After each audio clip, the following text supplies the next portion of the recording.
Hello everyone, welcome back to my channel. आ गई हूँ मैं डियर प्रोबेशनरी गर्लफ्रेंड ड्रामा का पार्ट 4 लेकर। तो चलो बिना देरी के एक्सप्लेनेशन शुरू करें।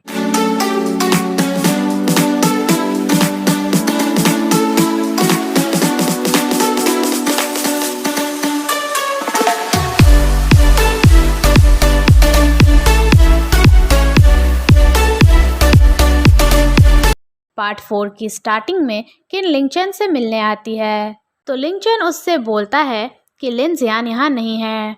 तो किन कहती है मैं तुमसे मिलने आई हूँ और लिंगचन से उसकी हेल्प करने को कहती है। तो लिंगचन बोलता है कि मैं तो बस एक राइटर हूँ और मैं तुम्हारी कोई मदद नहीं कर सकता। तो किन वहाँ से अपने पैर पटकते हुए चली जाती है। नेक्स्ट सीन में जियायू अपने फ्रेंड्स के साथ होती है बट वो सैड होती है।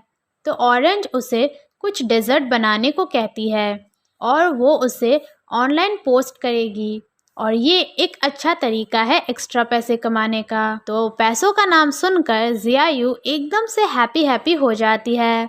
अगले सीन में जियायू घर पर होती है और कुछ डिशेस बनाती है।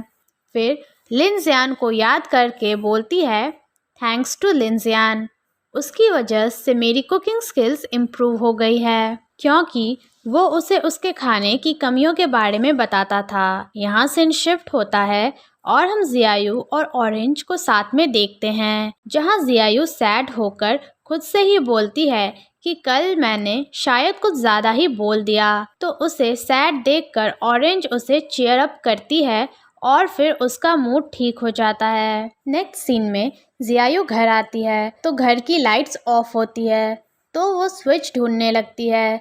तभी वो किसी चीज़ को टच करती है तो उसे समझ में नहीं आता कि वो क्या टच कर रही है। फिर लाइट्स ऑन होती है तो वो ये देखकर शॉक हो जाती है कि वो लिनजियान की बॉडी टच कर रही थी। तो लिनजियान उससे बोलता है कि जितना छूना था छू लिया, अब दरवाज़ा बंद करो। तो जियायू नर्वस होकर वहाँ से चली जाती है।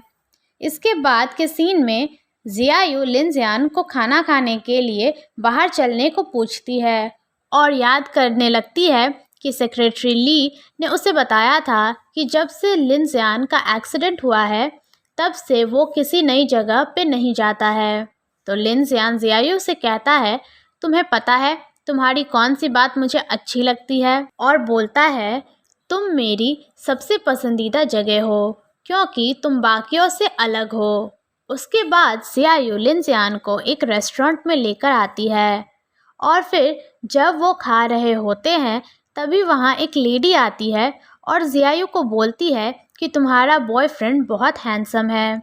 तो जियायू ब्लश करने लगती है। उसके बाद वो लिनजियान से उस दिन के लिए माफ़ी मांगती है तो लिनजियान उसे माफ़ कर देता है। तभी वहाँ हम एक आदमी को बैठा देखते हैं जिसकी नज़र जियायू के पर्स पर होती है। ये सीन यहीं कट हो जाता है और हम लिनजियान और जियायू को घर जाते हुए देखते हैं। तभी वहाँ वही गुंडा आता है जिसे हमने थोड़ी देर पहले देखा था और वो जियायू से उसका पर्स छीनने लगता है और इसी छीना झपटी में जियायू को चोट लग जाती है और जिसके बाद वो बेहोश हो जाती है। ये सीन यहीं कट हो जाता है। अगले सीन में हम लिनजियान को ऑफिस में देखते हैं जहाँ सेक्रेटरी ली उसे बताते हैं कि पुलिस ने उस चोर को पकड़ लिया है। तभी वहाँ लिंगचन आता है जो उसे बताता है कि किन उसके पास हेल्प मांगने के लिए आई थी ताकि वो जियायू को तुमसे दूर कर सके, और लिनजियान से पूछता है कि उसे जियायू कैसी लगती है।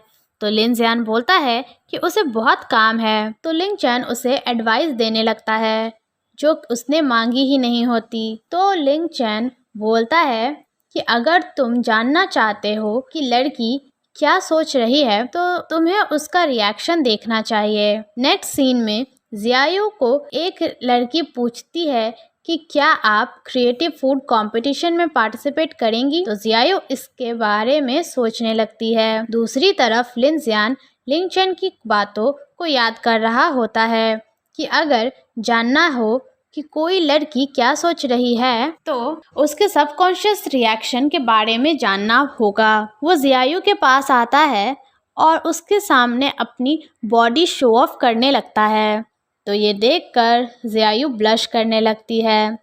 अगले सीन में जियायु देखती है कि लिन जियान के सिर में दर्द हो रहा है, तो वो उसके पास जाती है और उसके सर को दबाने लगती है। तभी उसे उसके दोस्त चेंग मू का फ़ोन आता है, जो उसे बताता है कि उसके पापा उससे पैसे मांगने आए थे, वो भी जियायु के नाम पर। तो ये सुनकर जियायु का पारा चढ़ जाता है और वो अपने पापा के पास जाकर उन पर गुस्सा करने लगती है चेंगमू से पैसे लेने के लिए, वो भी उसके नाम पर, और इन बाप बेटी का झगड़ा हो जाता है। फिर हम लिंग चैन को क्लब में देखते हैं, जो कि एक लड़की से फ्लर्ट कर रहा होता है। तभी उसकी नज़र जियायु पर पड़ती है, जो कि पूरी टल्ली होती है। फिर लिंग चैन जियायु को घर छोड़ देता है और लिन जियान से बोलता है कि मैं जियायु को वहाँ नहीं लेकर गया था, और उसे हैंगओवर की दवा देता है और वहाँ से चला जाता है।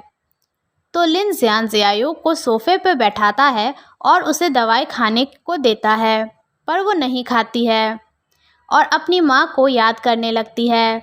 तो लिन जियान उठकर जाने लगता है, तो जियायु उसका हाथ पकड़ लेती है और उसे ना जाने को कहती है।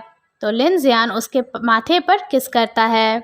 नेक्स्ट सीन में जियायु की आंख खुलती है, तो वो कहती है, मैं यहाँ क्या कर रही हूँ, मैं तो कल पैसे कमाने गई थी। तभी उसे ऑरेंज का फ़ोन आता है। तो जियायु उसे बताती है कि वो क्रिएटिव फूड कंपटीशन में पार्टिसिपेट करेगी। तो ऑरेंज उसे मोटिवेट करती है। अगले सीन में जियायु चेंगमू से कहती है कि उसकी एक दोस्त है जिसका बॉस बहुत खतरनाक है, पर कुछ दिनों से उसे लगता है कि वो उतना भी बुरा नहीं है और उसकी दोस्त के दिल में उसके बॉस के लिए फीलिंग्स आ रही है, तो उसे क्या करना चाहिए। तो चेंगमू समझ जाता है कि जियायु अपनी बात कर रही है, तो वो उससे कहता है कि देखो, ऐसा है, तुम्हारी दोस्त अपने बॉस को पसंद नहीं करती है, वो बस उससे अट्रैक्टेड है। और जियायु से बोलता है कि तुम अपनी दोस्त को कहो जितना हो सके उतना दूर रहे अपने बॉस से। तो चेंगमू की ऐसी बातों से हम समझ पाते हैं कि वो भी जियायु को लाइक करता है। यहाँ सीन शिफ्ट होता है और हम लिन जियान को उसके डॉक्टर के साथ देखते हैं, जो उसे बताते हैं कि उसकी आंखें रिकवर कर रही है, और वो जियायु के बारे में उससे पूछते हैं। तो लिन जियान डॉक्टर को मना करता है किसी को भी ये बताने के लिए कि उसकी आंखें ठीक हो रही है। फिर वो बाहर आता है, जहाँ किन उससे पूछती है कि रिपोर्ट्स में क्या है। तो लिन जियान उसे रिपोर्ट्स नहीं देखने देता। तो किन बोलती है कि उसकी माँ लिन जियान को याद कर रही थी। तो लिन जियान बोलता है कि वो अभी बिजी है और उनसे कभी और मिलेगा। तो किन उससे पूछती है कि तुम्हें मेरी माँ से कोई दिक्कत है, तुम हर बार कोई ना कोई बहाना बनाते हो। तो लिन जियान बोलता है कि वो सच में बिजी है और वहाँ से चला जाता है। इसी के साथ ये पार्ट यही एंड होता है। Thanks for watching.